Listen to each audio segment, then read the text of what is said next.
श्री राम, जय श्री बालाजी महाराज, जय माता की।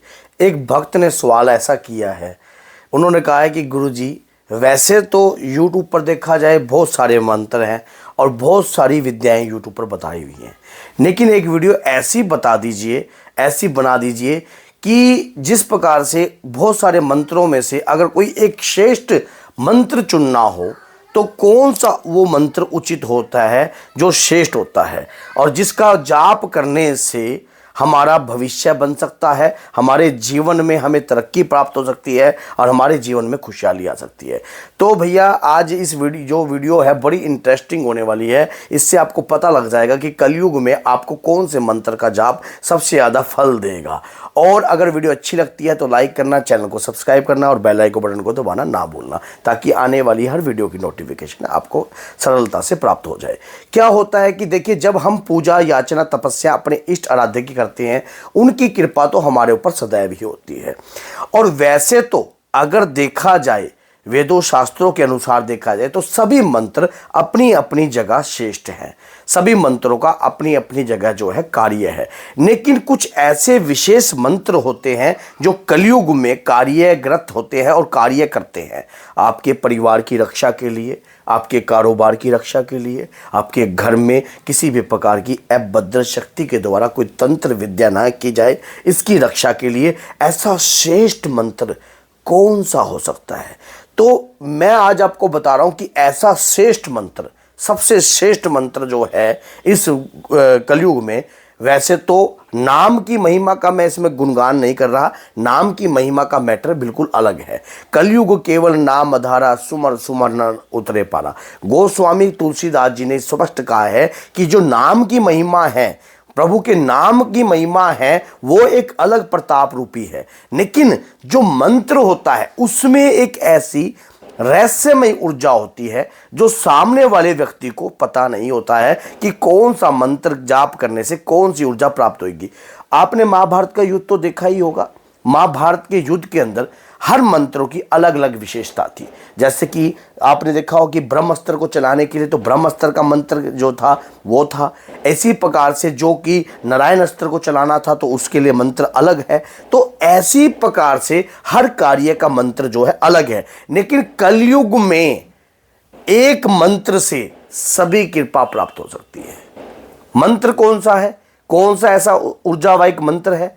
ये मंत्र जो है, पहला तो है हनुमान चालीसा। हनुमान चालीसा क्यों है ऐसा दिव्य शक्तिशाली मंत्र? क्योंकि उसकी हर चुपाई को आप ध्यान से समझिए, हर चुपाई को समझिए। उस चुपाई के अंदर जो हनुमान चालीसा में ये जो 40 दोहे हैं, इन दोहों के अंदर एक ऐसी रहस्यमय ऊर्जा है जो आप समझोगे ना इसको बारीकी से, तो हर बात आपको समझ में आ जाएगी। कि श्री गुरु चरण सरोज रज निज मन मुकुर सुधार, बन रोग विमल जसु जो दायक फलचार, बुद्धिहीन तनु जान के सुमरे पवन कुमार, बल बुद्धि विद्या देव मरी हरिऊ कलेश विकार। मेरे अंतर के श्री गुरु जी के चरणों की धूलि को मस्तक पर लगाता हूँ और मेरे अंतर के सभी विकारों को नष्ट कर दीजिए। इन बातों का अगर देखा जाए तो बहुत बड़ी बड़ी परिभाषाएं इससे निकल जाती हैं। संकट कटे मिटे सब पीरा, जो सुमरे हनुमत बलबीरा, संकट ते हनुमान छुड़ावे, मन कर्म वचन ध्यान जो लावे। आप स्वयं हनुमान जी का जो हनुमान चालीसा में गुणगान कर रहे हो, स्वयं इस बात का उल्लेखन है।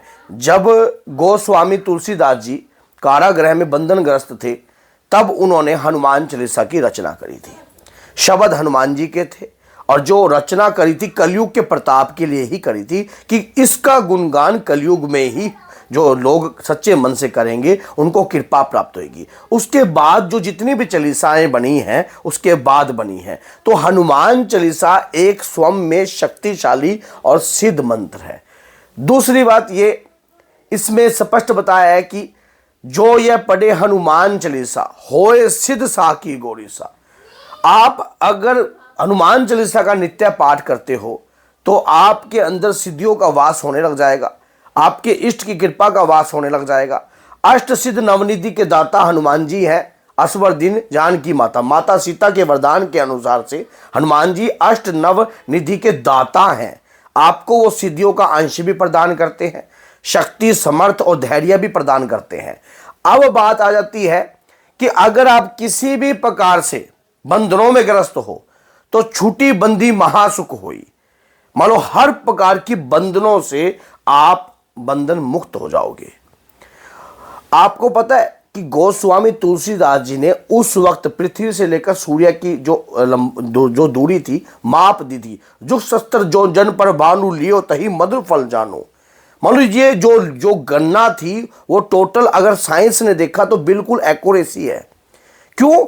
वो सिद्ध पुरुष के द्वारा जो ये मंत्र जो है सिद्ध पुरुष के द्वारा लिखा गया है। तो इस मंत्र में एक सिद्धि का वास है। अगर इस मंत्र का आप रोजाना उच्चारण करते हो, नित्य नियम बनाकर उच्चारण करते हो, तो आप भी दिव्यवान हो जाओगे। आपके ऊपर भी सिद्धि की शक्ति की कृपा का वास होने लग जाएगा।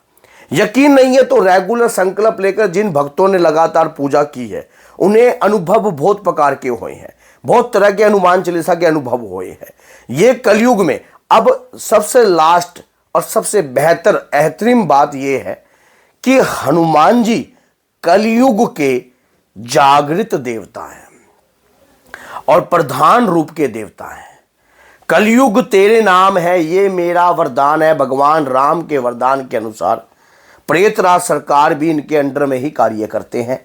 बालाजी सरकार आपने देखा होगा, उनके ऊपर जो स्थान बना हुआ है श्री प्रेतराज सरकार का कार्य, वहाँ पर जो स्थान है वो भी इन्हीं के अंदर कार्य करते हैं। भूतों के सरताज हैं, प्रेतों के सरताज हैं। तो इसी प्रकार से आप सोचिए कि हनुमान चालीसा पढ़ने से आपके समस्त रोग, दोष, बीमारी, विकार और आने वाली जीवन में जो असुविधाएं हैं या दिक्कतें हैं, जो समस्या है, वो सब खत्म हो सकती है।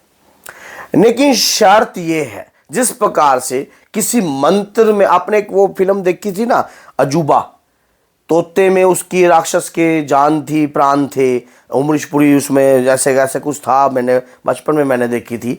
इसी प्रकार से कोई भी अगर शक्ति को समझकर किया जाए, कोई मंत्र को अगर समझकर किया जाए, सही तरीके से किया जाए, हनुमान जी की शक्ति कहाँ है आपको पता है इस बात का, लेकिन कई लोगों को नहीं पता। अगर कई लोगों को पता है तो राम नाम में है। हनुमान चालीसा करने से पहले राम नाम का संपुट लगाना जरूरी है। श्री रामचंद्र की कृपालु भजवन हरन भावे दारणम नम कंज लोचन कंज मुख कर कंज पद गंजारणम। तब हनुमान जी का ये संपुट, राम जी का ये संपुट लगाकर आप हनुमान चालीसा का अगर गुणगान करते हो तो आप जैसा सिद्ध व्यक्ति कोई नहीं है। आप स्वयं एक सिद्ध व्यक्ति बन जाओगे। स्वयं आपको ऐसे ऐसे अनुभव होंगे जिनकी आप कल्पना भी नहीं कर पाओगे। तो कलयुग में श्रेष्ठ मंत्र, वैसे अपनी अपनी जगह सभी मंत्र श्रेष्ठ हैं। शाबर मंत्र की अलग कृपा है और वैदिक मंत्र की अलग कृपा है, ब्रिज मंत्र की अलग कृपा है। और अगर देखा जाए शाबरी विद्या का ज्ञान अगर आपको है, भगवान गोरख जी के द्वारा अगर शाबरी विद्या का ज्ञान है, तो आप अपने आप को स्वयं सिद्ध मान के चलिए। और शाबर मंत्र कलयुग में जल्दी प्रभावशाली कार्य करते हैं।